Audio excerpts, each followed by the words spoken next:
We cat people have the same DNA, I think. I think we all love in the same way, and we all care in the same way. And I love cat people. I mean, I'm a realtor, and when I get to know people and they tell me they're a cat person, they're in automatically. I kind of know how to relate to them. I live in a townhouse, and there were a lot of mature landscaping bushes and shrubs around it. And so we had a feral cat colony that lived in my neighborhood. When they turned over the landscaping, the feral cats didn't have a place to hide, so most of them left. But one of them stayed.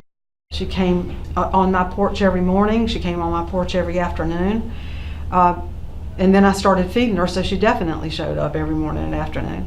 She was an adorable little kitten. She's a tabby, but she has an undercoat that's a ginger color. And when the sun was shining from behind her, she looked like cinnamon, so that's what I named her. Yeah, eventually I started holding my hand up against the glass of my front door, and she would rub her face against the glass. And then I would kind of reach around the door, and she would sniff my hand, and before long she was letting me pet her, only with the back of my hand though. And then before long I could step on the porch and she would come close enough for me to pet her, but not for very long. As soon as she was old enough, she started having kittens. She had her first litter of kittens when she was just a kitten herself. And the kittens weren't even really weaned, and she was pregnant again. And then, and I was so upset about that because I couldn't get her. I couldn't catch her. She wouldn't let me touch her enough to do that. So I came over to Safe Haven, and they said, here's what you can do. You can trap her, and we'll take care of her. You can bring her in. And I said, how much is this going to cost? Because, that's important. And I could afford it. Didn't matter, I would have done it anyway. But I believe when I brought her in, she was already pregnant again with the fourth litter. And I knew she wouldn't survive. It was just too thin and too tired. She was exhausted. So I brought her in. Then I took her home, put her in a little dog crate in a room by herself where she could feel safe, with a litter box and some food, and I kept her there until she was well enough to be released. And I figured I'd never see her again once I let her go, but she stayed.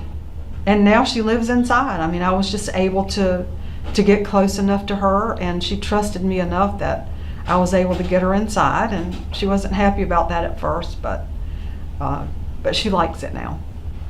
Yeah, she'll be a lap cat one day. I don't doubt that. These feral cats didn't ask to be where they are. Nobody wants them. Nobody is there to love them and take care of them. They're a part of the creation just like me, and I feel like it's my responsibility to do that. I actually get the reward from it, to be honest with you, because there is nothing else in the world like essentially a wild animal loving you. There's nothing else in the world like that. But it's not that I take any credit or feel like I need any reward for it. For me, the reward is just in the love I get back from these animals. For anybody that's thinking about volunteering, the first thing you do is you just find the address, you go in, and I can promise you when you walk in the door, you're going to feel at home. They're wonderful, friendly people. They want to help. They have the same compassion for animals that you do, so you'll connect. There's no doubt about it. One other thing I would like to add that people don't talk about very much, and even the people at Safe Haven don't talk about it very much, is that it's a volunteer organization. People that work here are donating their time, and it costs money to run an operation like this. So, when you go in and you bring an animal in, there's an opportunity to make a donation. And I would just say that's a really good thing to do, and I know they would appreciate it.